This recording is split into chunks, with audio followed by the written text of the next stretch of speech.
So they want us to edit the absences form and add first and last name to the form.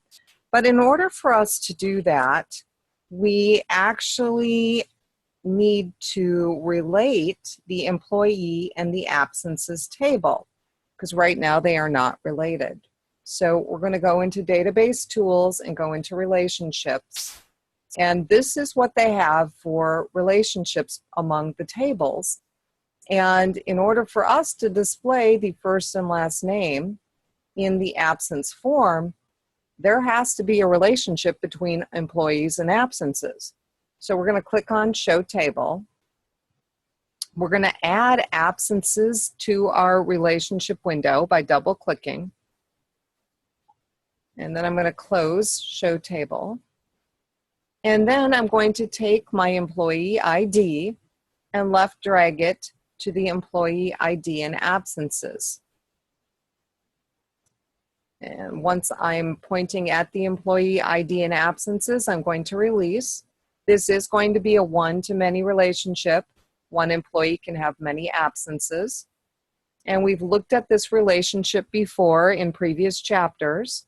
So we're just going to go ahead and turn on all of the integrity and cascade rules.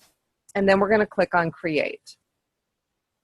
And once we've got this relationship, we can save the changes that we made to our relationship window and close it. And now we can go into absences. And what they want us to do is add the first and last name below employee ID and above absent date. So we're going to have to go into Layout View to do this.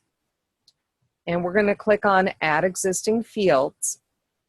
And at this point, it's just showing us the fields that are in the absences table, but we're going to tell it to show all of the tables.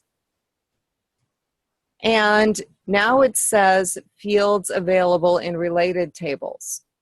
So it's showing that employees is related. So we're going to go ahead and click on the plus sign here so that we can see all of our fields. And we are going to take first name, and we're going to left drag that. And you'll notice if you are in the entry area, it's a horizontal line. And then if you're between columns, it's a vertical line. And what we want is this pink horizontal line, and it should go between employee ID and absent date. When you've got it there, you're going to go ahead and release, and that puts in first name. Now we're going to do basically the same thing for the last name. So we're going to point at last name, and we're going to do the same thing. We're going to put it now between first name and absent date. So at this point, we've got the employee ID displayed with the first and the last name, and that'll actually make it easier for the data entry staff to enter the absences.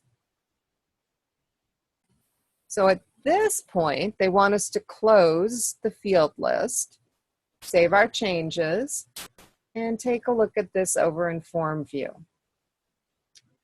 So if we kind of scroll through here,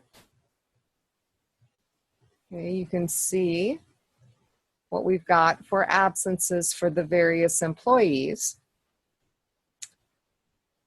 And they would actually like us to enter a new absence record. So we're going to click on that blank new record button, because that'll take us at the bottom.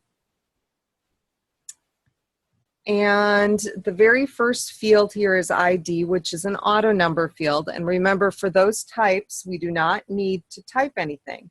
We just tab right over it. And we are going to key in the employee ID, which is 1063.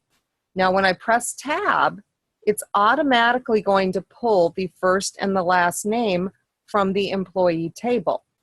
So that is not something that I need to key in. It's just going to display. And again, that's to help the people that are entering the data so they can ensure that the absence is for the correct person. Then I'm going to tab down to the absent date, and I'm going to key in 3/30/2018. And the default value for absent reason is sick day. And I'm going to change that to personal leave day. And I'm just going to go ahead and press enter. And now if I use my previous record button, you can see that my new record is there. And at this point, I'm going to close my absences form.